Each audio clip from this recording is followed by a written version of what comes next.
পারমাণবিক উত্তেজনা একের পর এক নিষেধাজ্ঞা এবং সরাসরি যুদ্ধের ধ্বংসলীলা কাটিয়ে আবার আলোচনা টেবিলে ওয়াশিংটন ও তেহরান।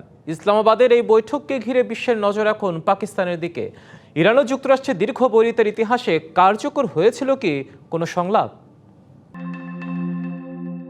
ইরানের পারমাণবিক ইস্যু আর সংঘাতের ইতিহাস এক গোলক ধাঁধা। দ্বিতীয় বিশ্বযুদ্ধের পর ইরানের বিশাল তেল সম্পদের উপর নজর পড়ে যুক্তরাষ্ট্রসহ তৎকালীন পরাশক্তিগুলোর।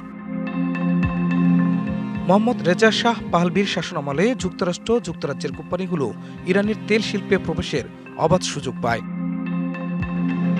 1957 সালে যুক্তরাষ্ট্র ইরান বেসামরিক পারমাণবিক সহযোগিতা চুক্তি সই করে। 1968 সালে ইরান পরমাণু অস্ত্র বিস্তার রোধ চুক্তিতেও সই করে।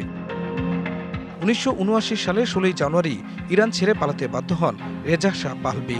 এর 2 সপ্তাহ পর নির্বাসন থেকে দেশে ফেরেন আন্দোলনের অন্যতম নেতা আয়াতুল্লাহ রুহুল্লাহ খোমেনি। গণভোটের মাধ্যমে 1979 সালের 1 এপ্রিল ইসলামী প্রজাতন্ত্র হিসেবে আত্মপ্রকাশ করে ইরান।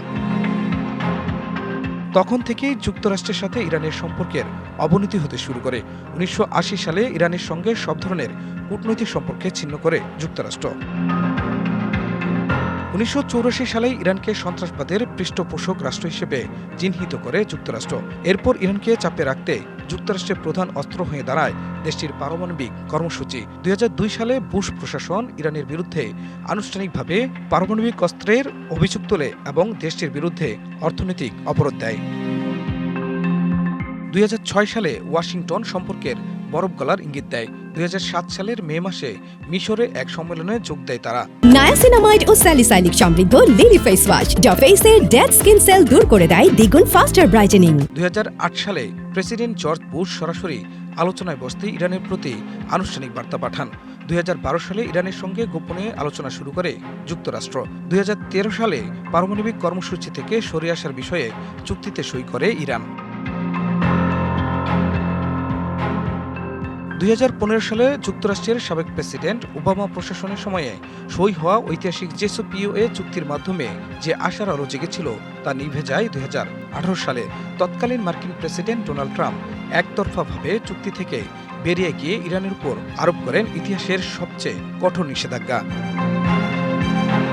সেখান থেকে শুরু। নিষেধাজ্ঞা ইরানকে অর্থনৈতিকভাবে পঙ্গু করার চেষ্টা করলেও তেহরান পিছিয়ে যায়নি। উল্টো বারবার ইউরেনিয়াম সমৃদ্ধকরণ বাড়িয়ে পারমাণবিক সক্ষমতার দ্বারপ্রান্তে পৌঁছে যায় দেশটি।